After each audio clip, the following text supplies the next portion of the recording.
Hello viewers, welcome back to my new blog. কেমন আছো তোমরা? আশা করি ভালো আছো, আমিও ভালো আছি। দেখো ফাইনালি 27 তারিখ আজকে বেরিয়ে পড়লাম এখানে জগন্নাথ দেবের দর্শনে। আর তোমরা আর একটা কথা বললো, তোমরা দেখো এখানে আমি মোটামুটি রেডি হয়ে গেছি। আর জানো আমি ইন্ট্রোটা খুব তাড়াতাড়ি দিলাম না, কারণ হচ্ছে আমার টোটো এসে গেছিলো আর মিস্টার পারভেজ বলতে তাড়াতাড়ি না, ওই জন্য তাড়াতাড়ি করে তোমাদের ইন্ট্রোটা দিয়ে দিয়েছিলাম এখানে।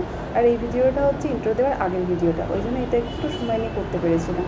আর জানো তোমরা বললে বিশ্বাস করবে না, আমি ফার্স্ট টাইম পুরী যাচ্ছি আমার বিয়ের পর, আমার মানে শ্বশুরবাড়ি ফ্যামিলির সাথে, মানে পুরী ফ্যামিলির সাথে আমি মানে বিয়ে হওয়া থেকে আমি কোথাও একসাথে কখনো বেড়াতে যাওয়া হয়নি, এই ফার্স্ট টাইম যাচ্ছি।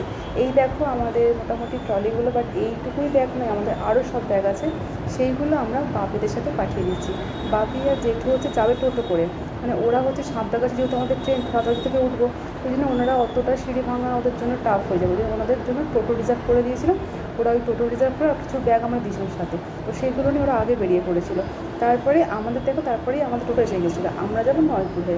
তো এই টোটোটা আমাদের নলপুরে ছেড়ে দেবে, তারপর আমরা যাবো নলপুরে সাঁতরাগাছি হয়ে ট্রেন ওখান থেকে ধরে নেবো। এখানে দেখো এই যে আর একটা দিদিভাই ছিল আমাদের সাথে, আমাদের একটা ফ্যামিলি আর একটা ফ্যামিলি, এটা হলো পম্পাদি আমাদের পাশে।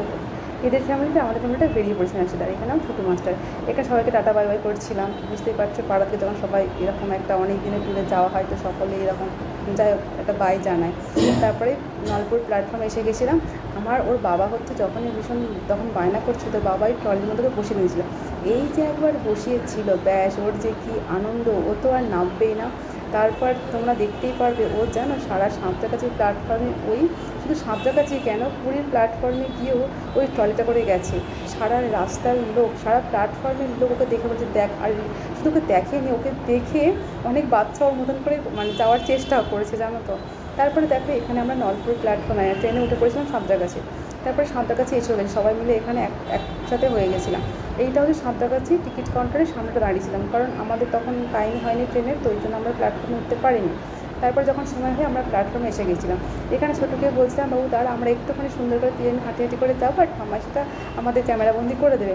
বাট ও তো কোনো মতেই করছিল না, কারণ জানো ওখানে প্ল্যাটফর্মে অনেকগুলো না কুরকুরে পড়েছিল নিচে, তো সেইগুলো দেখেও ভীষণভাবে দুষ্টুমি করছিলো, এইগুলো হাত দেবে, ওগুলো মারাবে, এইসব করবে।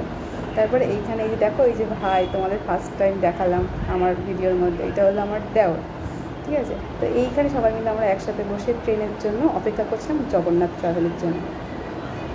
তারপরে আমাদের অনেক একটা টায়ার্ড ছিল, কারণ যখন বেরোনোর থাকে কোথাও ঘুম আসে না, আর প্যাকিং তো যতক্ষণ না বেরোনো হয় ততক্ষণ প্যাকিং শেষ হয় না। তারপরে এখানে চা এসে গেছিলো, তো ওই জন্য আমরা একটু গলাটা ভেজানোর জন্য চাটা নিয়েই নিয়েছিলাম বলতে পারো, একটু ক্লান্তি দূর করার জন্য। বলতেই পারো যে এখনও তো ট্রেনেই উঠলে না কিসের এখনও ক্লান্তি, বাট হ্যাঁ সত্যি একটু ক্লান্ত মানে টায়ার্ড হয়ে গেছিলাম। তো এখানে দেখো একটু লিকার চা নিয়ে নিয়েছিলাম, আমি তো কোনো দুধ চা খাই না, দুধ চাটা খেলেও হচ্ছে খুব শখে স্বাদে খাই।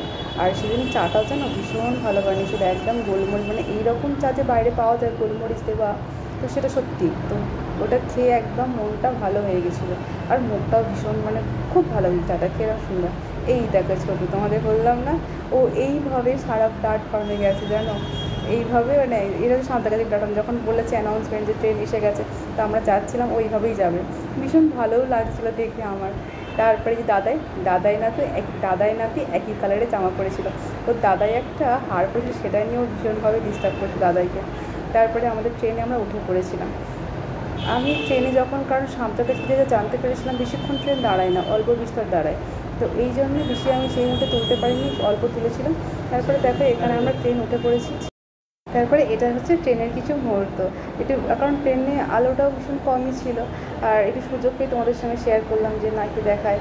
আর তোমাদের বলবো কি আমার ছোটোর বিষয়ে, আমার ছোটোকে নিয়ে ভীষণ আমি মানে চাপের মধ্যে ছিলাম, যে ওর এই ফার্স্ট একটা ট্যুর, এই ফার্স্ট টাইম ওর ট্যুরে কোথাও একটা লং জার্নিতে মানে বেড়াতে যাচ্ছে, কেমন হবে আমাদের ব্যাপারটা, বা ও কেমনভাবে নেবে, বা কতটা ডিস্টার্ব করবে, কতটা ঠিক থাকবে, এটা নিয়ে ভীষণ চাপে ছিল। বাট ও যে এতটা ভালো ছিল তোমাদের কী বলবো, একদম যাকে বলে বিন্দাস এক কথায়, মানে ওকে দেখে আমার মন ভালো হয়ে গেছিলো। আলটিমেটলি আমরা শেষমেশ পুরী পৌঁছে গেছি। দেখো এখানে এসে গেছিলাম আমরা 4:30টার মধ্যে এসে গেছিলাম, তো কিন্তু তখন তো আর রুমটা আমরা পাইনি, ওই জন্য আমাদের বলেছিল 8টার সময়, তো ওই জন্য আমরা কী করেছিলাম, বেরিয়ে পড়েছিলাম, একদম সমুদ্র ব্রিজের সামনে এসে গেছিলাম। তো চলো আমরা একটু চাটাকে একটু বেরিয়ে আসি। তো এই জন্য দেখো এখানে বেরিয়ে পড়েছিলাম, আর সামনে হচ্ছে মিস্টার পাল আমার ছোটোকে নিয়ে এগিয়ে গেছিলো, আর মাও ছিল, সবাই মিলিয়ে আমরা বেরিয়ে পড়েছিলাম। আর এসে মানে সারা রাত ভালো করে তো ঘুম নেই, কিছুই নেই। বাট মনে হচ্ছিলো এই সামনেটা সকালবেলাটা দাঁড়িয়ে হাজার, হ্যাঁ একদম মনটা পুরো শান্তি হয়ে গেছে যাকে বলে। আর আমার তোমারে বলে বিশ্বাস করবে না, আমার জীবনে এই ফার্স্ট টাইম আমি ঘুরে এলাম। এর আগে আমি কখনো আসিনি, এই ফার্স্ট টাইম। মানে প্রচণ্ড এক্সাইটেড ছিলাম, প্রচণ্ড মানে প্রচণ্ড পরিমাণে। আর সকলে যেন ছোটোবেলায় আমাকে সকলে বলতো, জানিস তো কখনো গেলে দেখবি পুরীর ঢেউ মানে হচ্ছে তাল গাছ সমান। তো আমি সেটাই আমি মিস্টার পালকে বলছিলাম, হ্যাঁ গো এরকম এমনটা কি হয়? তো ও ভীষণ হেসে বলেছিল ঠিক আছে গিয়েই তুমি দেখবে।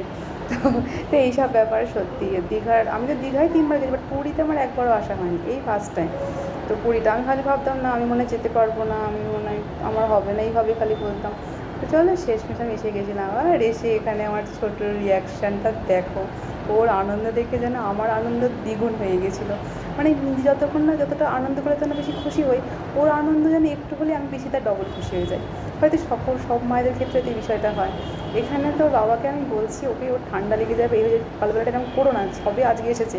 ও তো ওর আনন্দিতে ও বাবাও পাগল হয়ে গেছে।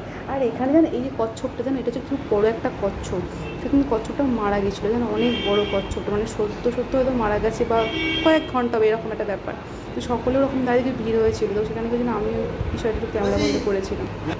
তারপরে দেখো না এখানে ওকে একার বাবা ছেড়ে দিয়েছি, এতটাই ও কোনো মতে ওকে রাখা যাচ্ছে না কোলে, তো একদম রাখা যাচ্ছে না। ওর শুধু একটাই লক্ষ্য ওইখানে, আঙুল কিন্তু দেখাচ্ছে ওইখানে যাবো ওইখানে যাবো, ঠিক আছে। ও তো বলতে পারে না, বাট ইশারায় ওর জন্য, মানে বলতে পারে না বলে অসুবিধা হয় না, ইশারায় ওর জন্য কাফি আমাদের জন্য।